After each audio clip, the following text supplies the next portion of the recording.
my girlfriend, and 8 strangers. Let's do it. Whew. There's a revolution in this country, and it's on the rise.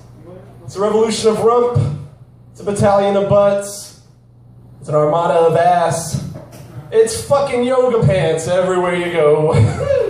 And I don't know who started this trend, but I mean, I'm not complaining exactly, but at the same time, it's distracting, and it's dangerous. And I'm shopping at Target. I don't need to see exactly what your vagina and butt looks like, ladies. And you know, it's got me doing yoga now. It's contagious yoga pants, because when I see the yoga pants, my dick goes into warrior position, and I gotta shift it to downward dong so I can comfortably shop. Dick jokes. Dick jokes. Some comedians say dick jokes are a crutch. But I say, you know, if your dick is long enough to touch the ground and you're confident enough to use it to support some of your weight, go for it, buddy. More power to you. So, sometimes I take hallucinogenics, you know, to try and get the wheels turning in my brain. And, you know, I feel like I can start writing jokes better with it. And, you know, most of the time what happens is I gather all of my action figures. You know, I get like Bowser and Joker and Darth Vader, and I throw them in the microwave, and I feel very accomplished because I feel like I'm defeating evil. And I'm running around my apartment, and my roommate comes home, and the Mighty Mouse theme is on YouTube, and I'm prancing and jumping up and down from the couch, pounding on my chest, talking about how I banished evil, and the microwave's full of about $15 worth of Chinese plastic. You know, it's not a good thing. You know, I feel like, honestly, when you do hallucinogenics and things like that, you have to plan it out, you know? You have to plan it out, you have to have it, and honestly, it's not necessarily the best creative tool all the time.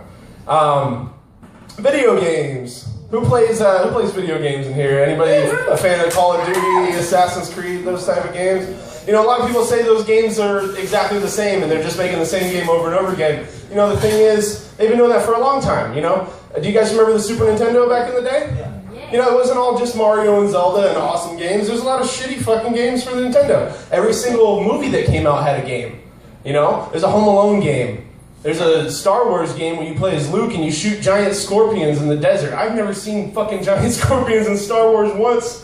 But I don't know if you guys have played it. This one's a little more obscure. My favorite shitty movie game from the 90s was What's Eating Gilbert Grape, the game. It had a really, it was a little depressing, but my favorite part was the bonus level where you drive through an empty town and try and get his mom's diabetes medication. And you have to, you know, keep little tarded Leo DiCaprio in check. He keeps bolting out of the car and you gotta chase him down. Which brings me to my next point. You know how mentally challenged people are really good at one thing sometimes, and you put them to a task and they get it done. Whatever it is, they get it done. I think the acting in that movie was too good. I don't think he was really acting. You know, I think that Leonardo DiCaprio is actually mentally challenged, and he's really good at acting. You know, and that would explain why he's never received an Oscar, because, you know, the Academy can't give an Oscar to a card. It's just in the bylaws, you know. I'm from Florida. I'm not originally from Portland either. And I've been out here about 3 years, and it's absolutely fantastic. It makes me just, by comparison, Florida just does not compare at all. We made weed legal here, guys. Come on, we made weed legal here. We couldn't get, in Florida, they couldn't get dirt weed legal for fucking, like, medicinal weed legal for cancer and AIDS patients only. They couldn't get that passed. I actually got caught by the cops smoking a bowl not too long ago, and interesting experience. I'm still in culture shock over it, you know, it was kind of crazy. They did not care at all that I was smoking marijuana in front of a apartment. They cared more about the noise complaint. And, you know, in Florida, I would have had a knee in the back of my spine and I would have been eating dirt. This is ridiculous. But I did also get caught in Beaverton smoking a bowl by this very liberal lady. You know, she was driving like a dirty Jetta with bumper stickers that said something like, "I break for bisexual, bilingual bicyclists." And she looked at me like when I was smoking a bowl in the Fred Meyer parking lot, like I was strangling an orangutan with a mink coat. It was bad. But anyways, Florida. You know, if I absolutely had to go back, there's one thing I would have to do, is I would start my own business, and it would be the world's first anal bleaching and tanning salon in one. And I would call that place Bleached Butthole Beach Tanning Salon. And I already have a pretty nifty jingle for it, guys. You want to hear it?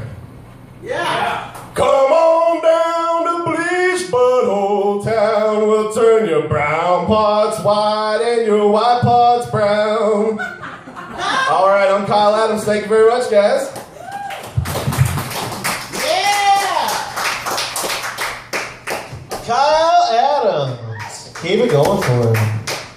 Although, I'm gonna have to admit, Kyle, during your whole set, I was like, he needs to turn that hoodie into footy pajamas. It's got the ears, too.